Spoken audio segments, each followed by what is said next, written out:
Aloha mai kako, a Komawai Curtain Call, a weekly program of reviews, previews, interviews, and features of and or with the great art and artists on Maui and beyond. I'm Paul James Brown. Ken Burns is well known for his great documentaries. Over the years, he has received an Oscar nomination, numerous Emmys, Peabodys, and just about every award you can think of, including being named Grand Marshal of the Tournament of Roses Parade. His films include 1982 Brooklyn Bridge, 1985 Statue of Liberty, 1994 Baseball, 2009 The National Parks, America's Best Idea.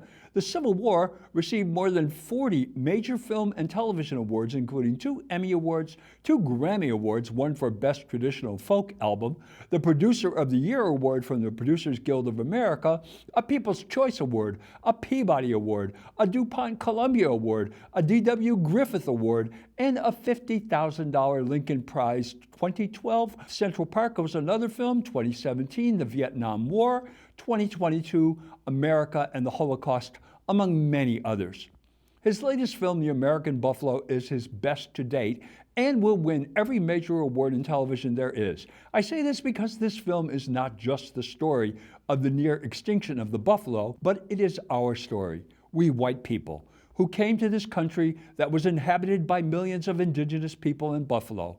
We lied to them with false treaties, infected them with our diseases, destroyed their culture, annihilated those who tried to enforce the treaties, killed off not only their food supply, but also their spiritual and symbiotic source of survival, and pushed them further and further west onto lands we thought were worthless. However, as the new film by Martin Scorsese, Killers of the Flower Moon, demonstrates, when those places became unexpectedly valuable, we murdered them and took those places too. Mr. Burns has assembled an impressive group of experts to tell the story, including Marcia Pablo.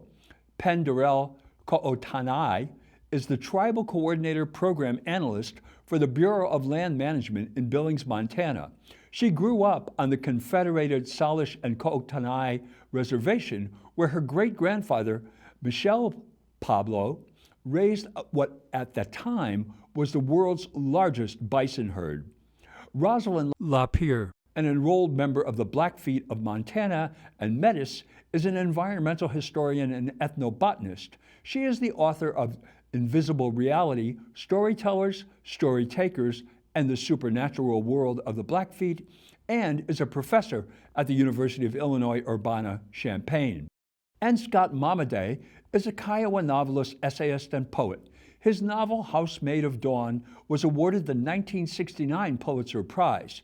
He was named the Oklahoma Poet Laureate, and in 2007 was awarded the National Medal of Arts at the White House. Rustin Tamakera is a Comanche, is an associate professor and Rick Carey Endowed Chair in Native American Cultural Studies at the University of Oklahoma.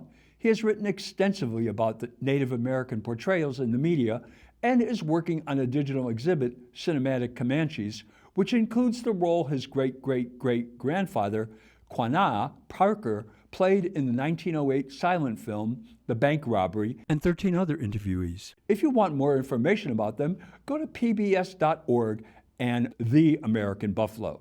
The film is in 2 parts and runs about 2 hours for each episode. The first part is called Blood Memory, and it is the story of the American buffalo up to its near extinction at the end of the 19th century.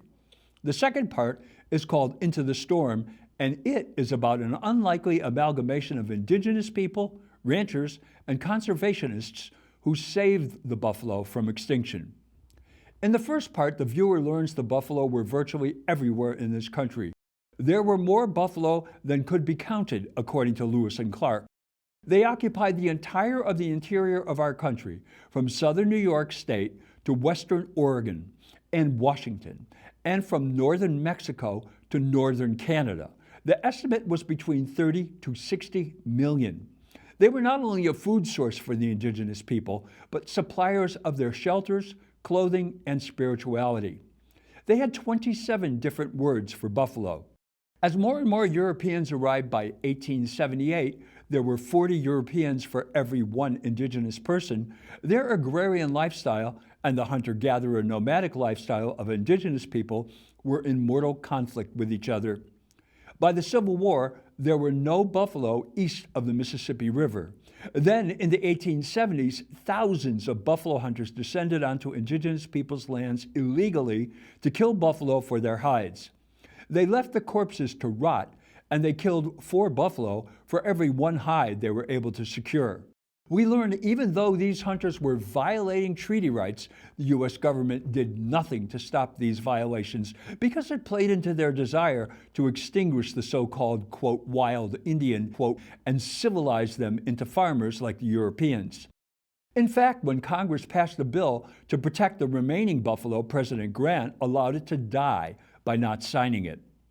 By 1883, there were virtually no buffalo, and by 1885, from the millions, there were fewer than 1,000 left.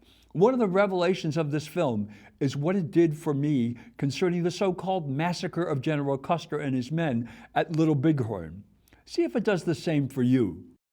The second part, Into the Storm, tells the story of how the buffalo had been saved. It's the story of William Hornaday, a taxidermist from the Smithsonian, who in 1886 was determined to find the last buffalo, kill it, stuff it, and bring it back to the museum. Of Teddy Roosevelt, who went hunting for buffalo in 1883, but when he becomes president, becomes a staunch defender and advocate for them. Of William F. Cody, who as a young man killed 4,280 buffalo, but then exposed millions to them all over the world as Buffalo Bill. He employs gorgeous film of contemporary buffalo. He plumbs the archives of museums for images of indigenous people and buffalo, and he combs albums and books for photos from the 19th and early 20th century to illustrate what the interviewees are talking about, and many others who are responsible for their survival today. Mr. Burns is a masterful storyteller, and he allows his experts and Peter Coyote to narrate while he uses film to illustrate what the interviewees are talking about. He exposes the viewer to many people who we may know from history, such as Crazy Horse and Sitting Bull, but sheds new light on their stories, and introduces the viewer to new American heroes such as Charles Goodnight, Latati Dupuis, and George Grinnell, who were responsible for rescuing the American buffalo from extinction. When I was listening to these indigenous people speak of the mendacity of the white people toward them, I could not help but think I was hearing a Kanaka Maoli talk about what the white people did to the Hawaiians. I think it wouldn't be a bad idea for the next Ken Burns film be the Hawaiians and what happened to the whales. If you agree, go to kenburns.com/contact and share your thoughts. Maybe we can make it happen. The series is available streaming on PBS and Hulu. It is superb filmmaking and tells a story most of us do not know. In fact, because it tells the truth and doesn't show immigrant Americans in the shiniest light, it would probably be banned from schools in most red states in Florida. However, I highly recommend you taking the time to see it. Like Mr. Scorsese's film that is 3.5 hours long, it is an excellent investment of your time.